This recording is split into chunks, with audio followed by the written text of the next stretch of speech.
The me I see is not me. I woke up this morning the same as before. Only this time when I looked in the mirror, I felt something different. I hop out of bed and go to the bathroom. I lost track of the water running because I took a real look at me. For a moment, I had a flashback of when I did not like me, let alone love me, and how did I get to this point? I turned the water off. I walked into the living room and opened the window.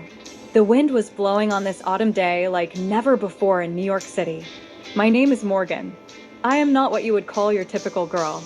I wear long dresses, I keep my hair in a ponytail, and I always wear long sleeves. But what I really want to do is go all out and wear skirts, heavy metal band clothes, or something gothic. At an early age, I knew the me that I saw was not the real me. Back then, the problem lied in how a middle school girl tells her parents that their daughter wants to soar like an eagle, but feels confined like a chicken in a chicken coop. This was the same daughter they worshipped the ground she walked on. My mother sings in the choir at church, and my dad is a deacon.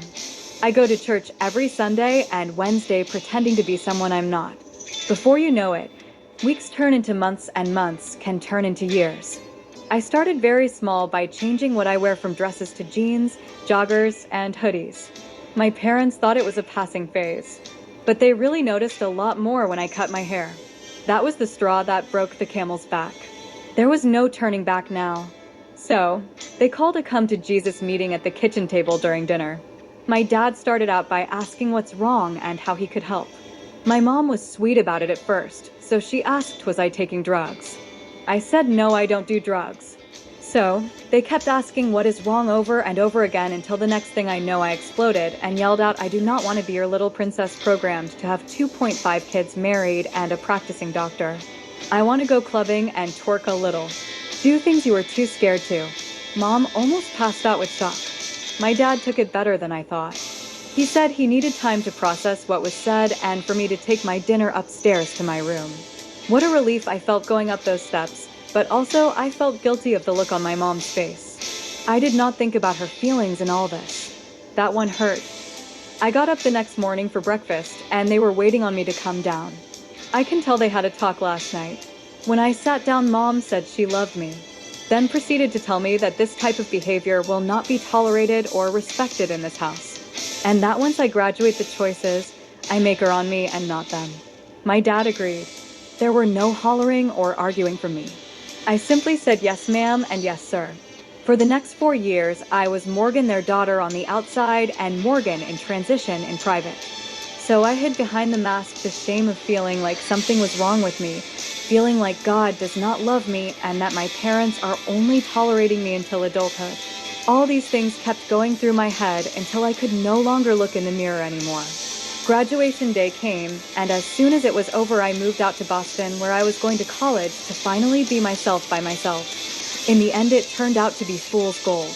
The trauma I suffered from being two people at the same time was more than I could mentally bear. So, I checked myself into a mental health facility. While at the center, I met Jonah. She was at the clinic for the same reason I was: low self-esteem and an identity crisis. Jonah and I became the best of friends, and she taught me how I have to be comfortable in my skin. It's not what people think of you, she said. It's what you think of yourself. Jonah taught me how to take off my mask and show people the real Morgan, and challenged me to go back home and forgive my parents. I had not been home for years until this point. I wondered to myself, what do I say? Is this something I want to deal with right now? Alas, I relented and decided to catch the train to New York on one condition: that Jonah go with me. She agreed. As we were walking up to the door, I felt an anxiety attack crawling up my arm like an insect.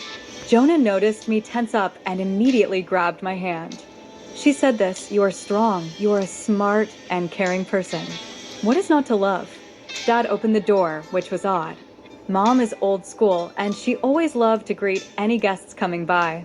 Dad hugged me like I have never felt since I was a child. Next, he looked over my shoulder and asked, "Who is your friend?" Jonah, being Jonah, introduced herself and gave him a big hug. Dad was taken a little but rolled with it and asked us to come in. Without missing a beat, I asked, "Where's Mom?" Dad answered that she is in the living room. When I walked in, I noticed they had turned the living room into a bedroom because Mom could not take the steps anymore. When I saw Mom, I froze like a deer in the headlights. She was hooked up to all types of stuff. She was getting a round of chemo. Mom had lost her hair and was 100 pounds or smaller. The next I knew, the tears flowed and I walked to her, and Mom opened her eyes, then she started crying. Then Dad and Jonah started crying. My mom being who she is said, I knew God was going to bring my baby home before I died. I said, Mom, what happened? She said before she knew Jesus, she used to smoke 2 packs of cigarettes a day. Recently, they found a spot on her lungs, and it got worse and worse. I said to Mama, I'm sorry for not coming back home sooner. Mama said all is forgiven. What's done is done. She apologized for not being as supportive as she could have been. Those words broke something in me. It was as if I was a caterpillar that turned into a butterfly. Jonah went back to Boston to check on the house and feed Jasper our fish. I stayed to help Dad out around the house. The next day, Dad went downstairs, and Mom had passed away in her sleep. He called me to come down. As I stood there and cried, Mom had a smile on her face. I believe she was happy to see me and now free from the pain. After the funeral, Dad and I had a long talk. He was not big on apologies, so he said in moving forward he will respect the lifestyle I am living, and that was that. He also said that he and Mom decided if you came back, they wanted me to have the house. Right then, all the negative stuff from my past flooded back in. I asked Dad to let me think about it and talk it over with Jonah. He said okay. I caught the train home and discussed it with Jonah. Jonah said let the past be the past and leave it there. She also said who would pass up on the nightlife of Manhattan.